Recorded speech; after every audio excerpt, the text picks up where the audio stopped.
सभापति महोदय, मैं वित्त विधेयक का समर्थन करने के लिए खड़ा हुआ हूँ। विश्व की बिगड़ती हुई अर्थव्यवस्था को ध्यान में रखते हुए देश की अर्थव्यवस्था को बचाने के लिए माननीय वित्त मंत्री जी और उनके सहयोगी जिस सूझबूझ से काम कर रहे हैं, उसके लिए मैं वित्त मंत्रालय के तीनों मंत्रियों को बधाई देता हूँ। यह बजट बड़ी समझदारी से तैयार किया गया है। बजट में 20 सूत्री कार्यक्रम का, जिसका हर वर्ग और हर राजनैतिक पार्टी में स्वागत किया है, समावेश किया गया है।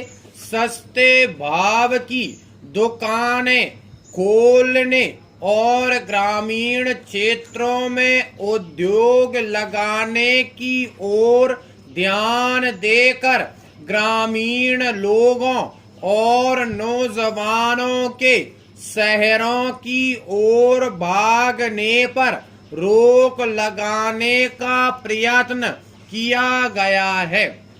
ग्रामीण विकास बैंकों में 25% की वृद्धि हमारी प्रगति का प्रतीक है। इससे प्रकट होता है कि गांवों की तरफ हमारी नजर गई है। जब तक हमारे गांवों का विकास नहीं होगा, तब तक इस देश का विकास नहीं हो सकता। इस बजट में मध्यम वर्ग के लोगों का ध्यान रखा गया है।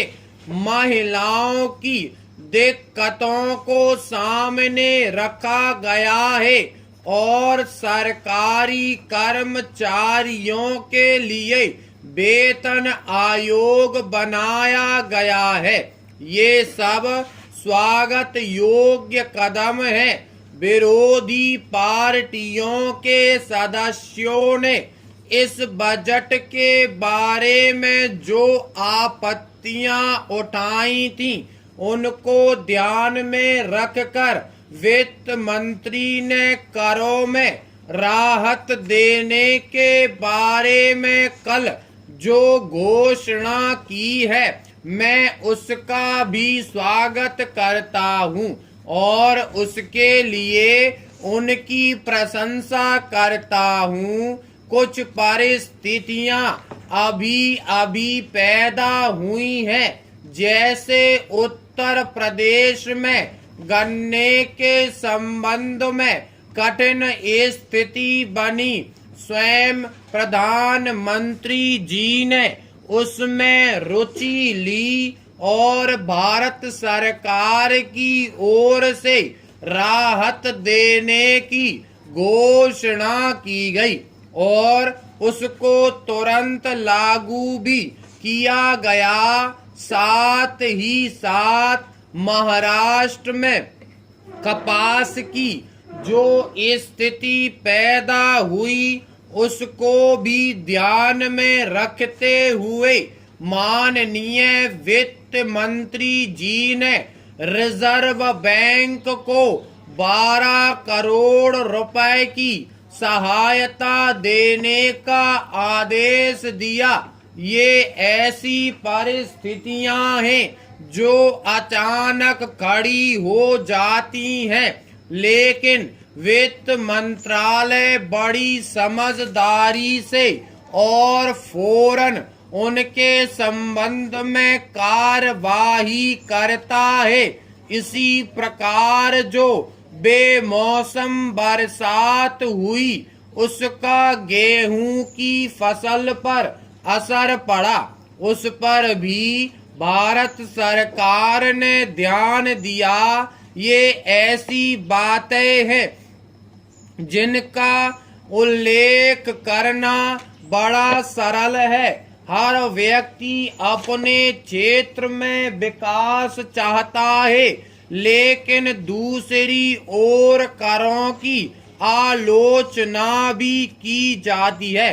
इससे अच्छा निकाल तो राष्ट्र का उद्धार नहीं कर सकता है।